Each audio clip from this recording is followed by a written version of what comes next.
If red flags were deal breakers, half of us would have left way earlier than we did and been single a hell of a lot sooner. The problem isn't that we don't see the red flags. We see them, we just rename them. Emotionally unavailable becomes he's just guarded. Inconsistent becomes, oh, they're busy. Avoiding commitment becomes he's scared because he's been hurt.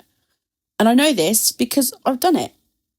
Today we're talking about the red flags we ignored and why we ignored them. And this one might sting a bit, but I promise it comes from love.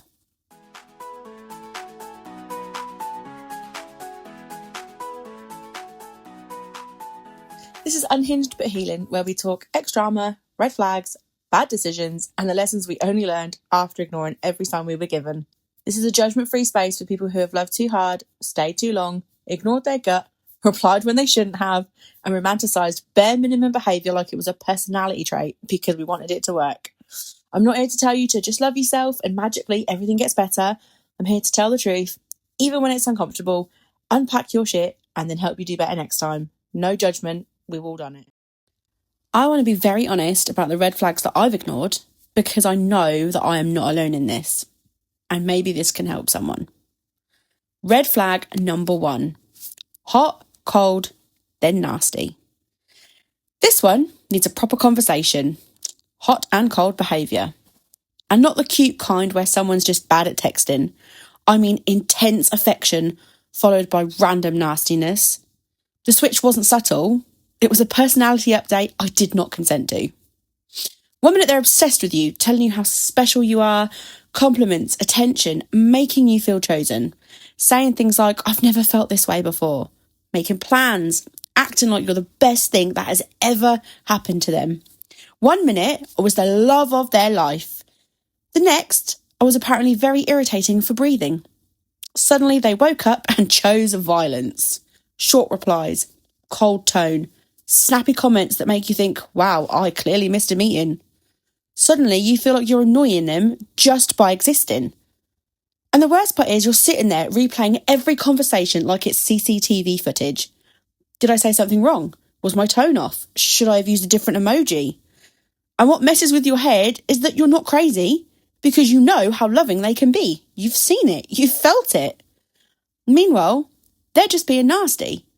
And because you've seen how loving they can be, you start working overtime trying to get that version of them back. Here's the truth I wish I'd accepted sooner, and I need you to hear this.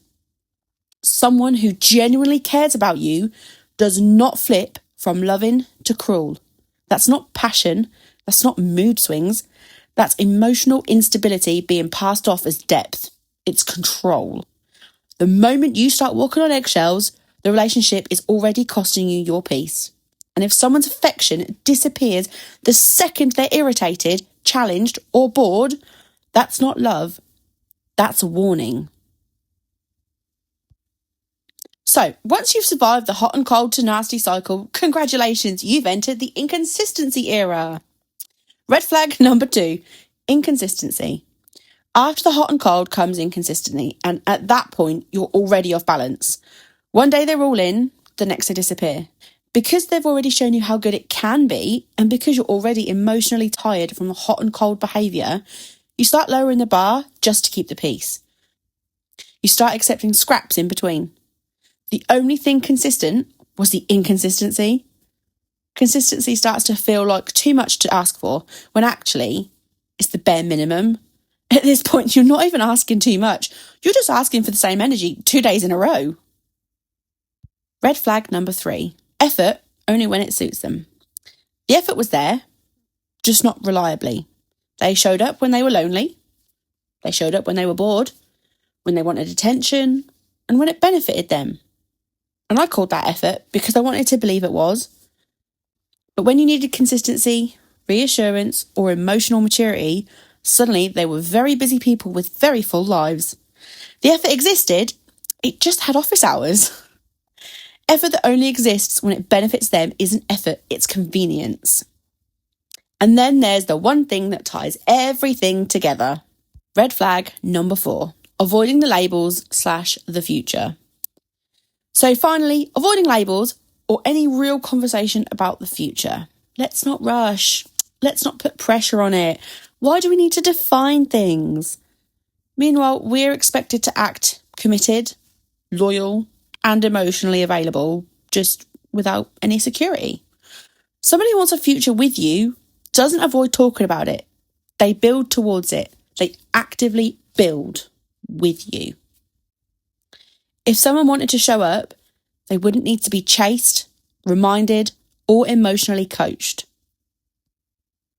So why do we ignore the red flags?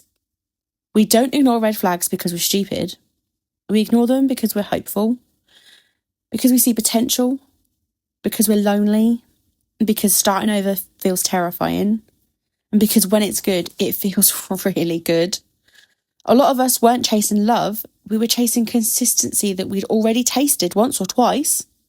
We ignored red flags because loneliness is loud, and red flags are quiet when you're afraid of starting over.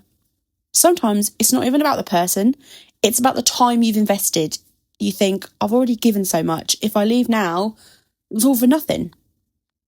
But staying longer doesn't turn the wrong relationship into the right one. It just delays the lesson. We also ignore red flags because a lot of us were taught to be understanding instead of protected, to be patient instead of picky, to give people grace even when it costs us our peace. And listen, having empathy is a beautiful thing. But empathy without boundaries is self-abandonment. You can understand someone's trauma and still decide it's not your responsibility to heal them. I stayed because I believe love meant trying harder.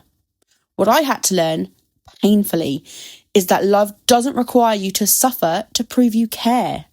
Loving someone's potential while ignoring their reality will always cost you your peace. And if you are constantly explaining behaviour that hurts you, you already know the truth. You just haven't given yourself permission to act on it yet.